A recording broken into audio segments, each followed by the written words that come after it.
everyone, thanks for tuning into the JB Arts YouTube channel. Today we've got the wood plaque kit. Now this is totally Jess's idea. She had this idea, followed through with all of the materials, and she wanted to do the display for you, or the example for you today. So she's actually done 2 of them, which was awesome.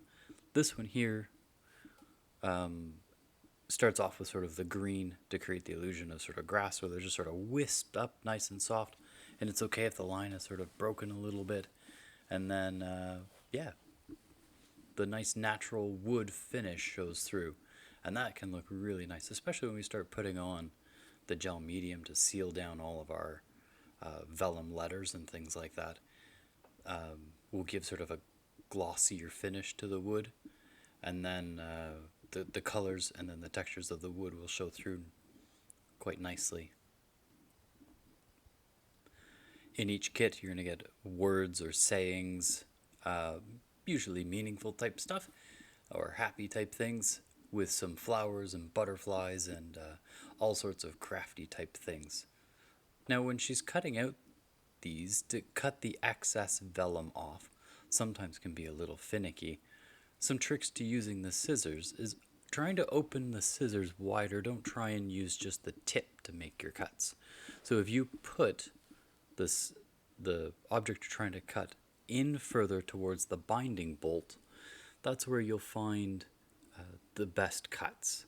And you can sort of squeeze the handles in a certain way that put more tension along the blades, so they sort of grind against each other a little bit, and that little bit of tension can help you cut smoother cuts.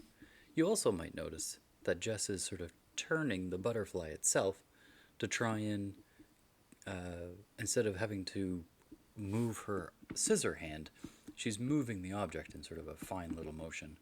Her fingers are always out of the way, which is good. Safety first, Jessica. So on this particular picture here, she wants to cut off the leaf. She doesn't want that. She just really likes the flower. So she's sort of cutting off all the excess, and she can cut and paste them into other places in her picture if she wishes. Right now, I'm pretty sure she has an idea. Sort of placing a couple of objects before you glue, make sure you like the composition first, all a good idea. That way you have enough room to fit everything that you want in.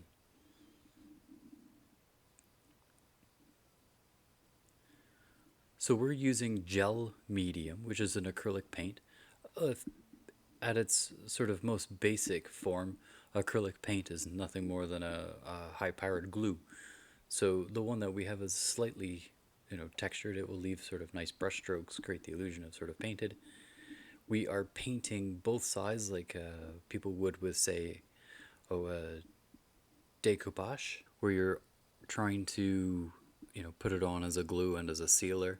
It works quite similar to that. Acrylic paint in most cases is more permanent and waterproof and that sort of thing. So we like it's quite versatile. You can always mix it with your acrylic paint too. So we make sure that we glue both sides of the butterfly. We first, or whatever the vellum object is. You might notice when it starts to dry, the paint soaks in a little bit to the paper, and you may have to do a second coat when it's all finished. So first you put a bit of the gel medium in the spot where you want it, and then you spread out the paint evenly. You don't want too much paint. You might find some extra sort of wrinkling if you do. You just want to put on enough that it sort of sticks down and then has a nice coat. You can always let it dry first and then apply a second coat to give it a nice finish. Even if it does lift on the edges a bit, you can always glue that down with a bit more gel medium or put it on as a nice sealer. So there's enough material in the kits that if you decided that you wanted to do another one, you totally could. We want to make sure that there's enough selection that the one you do is like the best you want it to be. Those sometimes turn out to be the best. I absolutely love those ones, and you get sort of like that sudden inspiration to be able to like, I know what I'm going to do with these pieces. I'm going to stick it to this and make it for this person. I find that's when you get the most joy out of art. Alright, so that's it for the first one. Let's take a look at the second.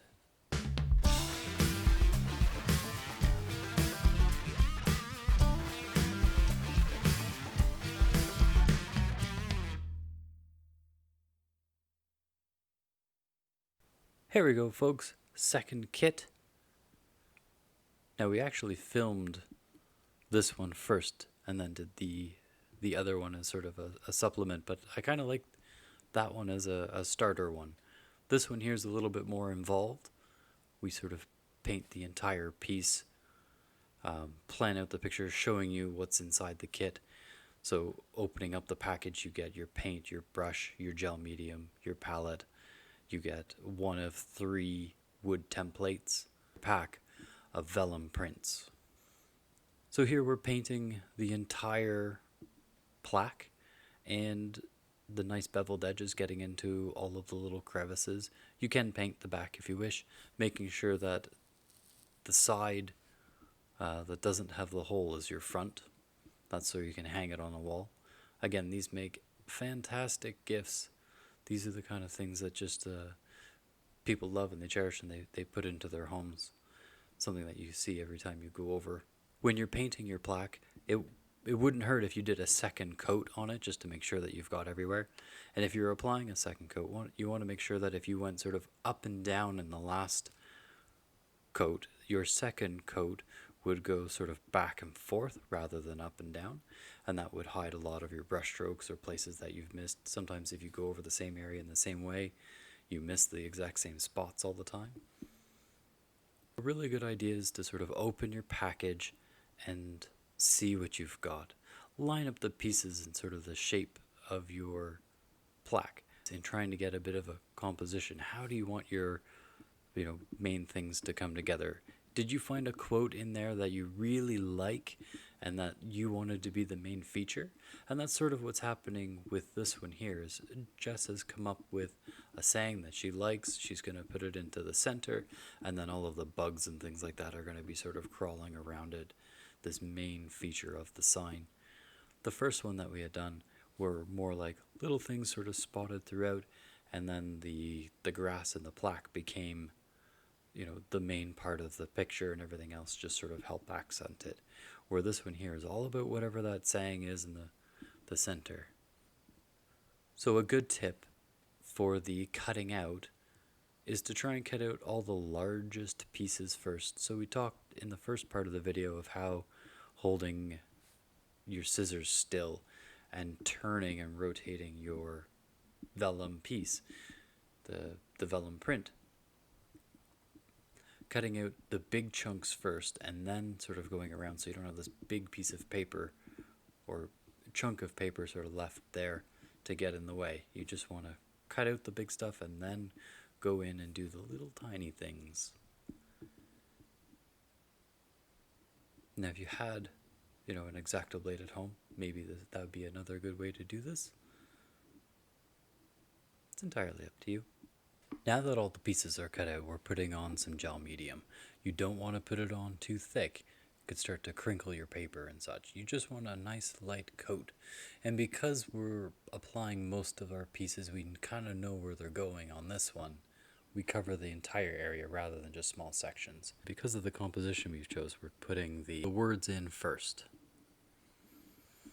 Now everything else sort of goes on top, and it's okay if pieces just sort of hang on it, like they're just sort of exploding off the plaque.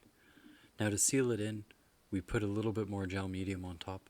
You don't want too much. You can see that Jess sort of put on a blob and is spreading it out as far as she can. If it's too wet, again, you could get some crinkling. So another good tip would be to start on the object and sort of brush away from the center of the body onto the wing. That squishes out any of the extra paint and helps stick it down to your board. And if you do find lifting, you can always give it a second coat after it's dry. All right. Well, thanks for tuning in to the JB Arts YouTube channel. Have yourself a great day.